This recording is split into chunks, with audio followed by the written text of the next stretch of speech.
हम बात कर रहे थे श्री कृष्ण दास बाबा गोवर्धन वालों की, जिन्होंने दक्षिण देशीय पंडित को शास्त्रार्थ में हरा दिया। वही अपनी माताजी की विशेष आज्ञा से 3 पुत्रों में पिताजी के शरीर छूटने पर माता साथ में सती होने से पहले इन्हें आज्ञा देकर गई कि आप वृंदावन जाकर भजन करना। ये वृंदावन में आकर रहने लगे, यहाँ विद्या अध्ययन की। उसके बाद ये जयपुर में गोविंद देव जी के मंदिर में पुजारी हुए।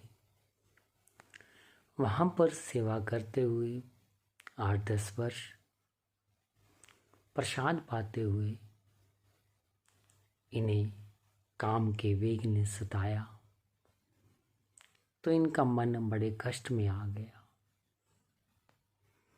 ये जानते थे मेरे प्रश्न का उत्तर यहाँ जयपुर कोई दे ना पाएगा, तो वे जिन जय किशन दास बाबा काम्यवन वालों की हम पहले चर्चा कर चुके हैं, उन्हीं की शरण में आकर इन्होंने अपने मन की व्यथा सुनाई। बाबा ने बड़े ध्यान से इनकी व्यथा सुनी और बताया कि ये राजसी अन्न तो काम वेग को लाएगा ही, फिर गोविंद देव की तो लीलाएं ही अलग हैं। एक बार बंग देश में संकीर्तन करते हुई मंडली को देखकर एक वेश्या मंडली के निकल जाने पर उस धूड़ी में लोटपोट हुई, तो उसके सारे कर्म दग्ध हो गए, जल गए और उसमें सात्विक भाव आ गए। उसने जाकर मंडली से कहा कि मुझे भी अपनी शरण में ले लीजिए, मुझे सत्संग दीजिए और मेरी सारी संपत्ति को अध्यात्म में लगा दीजिए। संतों ने कहा कि अभी नहीं, आप अपना सारा धन संपत्ति अगर लगाना चाहते हैं तो गोविंद देव जी वृंदावन में उनके मंदिर में लगा दीजिए। तो वो वेश्या अपनी सारी धन संपत्ति बेचकर गहनों को लेकर गोविंद देव जी के मंदिर में पहुंची। पुजारियों ने मना कर दिया कि तुम्हारी संपत्ति हम स्वीकार नहीं कर सकते। तो उस वेश्या ने यमुना तट पर जाकर 3 दिन तक अंजल बिना ग्रहण किए व्यतीत किए।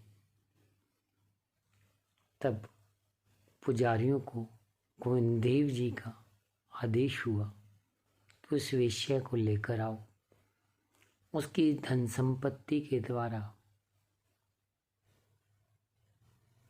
मेरी सेवा में लगाओ और उसे स्वयं मेरा श्रृंगार करने को कहो। पुजारियों ने गोविंद देव जी की आज्ञा मानी और उस वेश्या को लाकर भगवान का श्रृंगार करने का मौका दिया और सभी ब्राह्मणों को बुलाकर, संतों को बुलाकर उसकी संपत्ति से भंडारा तैयार करके सबको प्रसाद पवाया। रात को सभी को स्वपन दोष होने से 3 दिन तक अन्न जल छोड़कर बैठ गए। तो भगवान ने कहा, आप ऐसा क्यों करते हो? आत्महत्या क्यों करना चाहते हो? सभी ने मिलकर कहा कि हमने आपके लिए अपने घर बार को छोड़ा है, अगर ऐसे दोष आएंगे तो आत्महत्या ना करें तो क्या करें? भगवान ने कहा कि आपको पता तो चला कि वो भोग वेश्या द्वारा लगा था। तो सभी ने प्रश्न किया, क्या हम आपका प्रसाद भी ना पाएं? भगवान ने कहा कि आप कन्न मात्र लो, और कभी भोग सामने आता है तो कन्न मात्र लो, तो आपको दोष नहीं लगेगा। तो देखिए, मंदिरों का, संतों के स्थानों का प्रसाद पाएं तो स्वाद की दृष्टि से ना पाएं,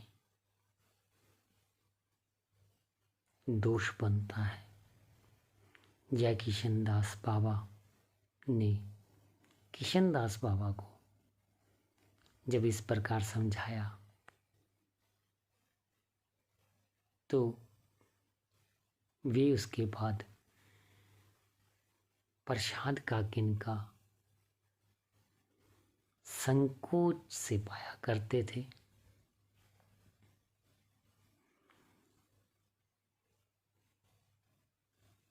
संकोच से ही प्रसाद को पाना चाहिए। बाकी चर्चा फिर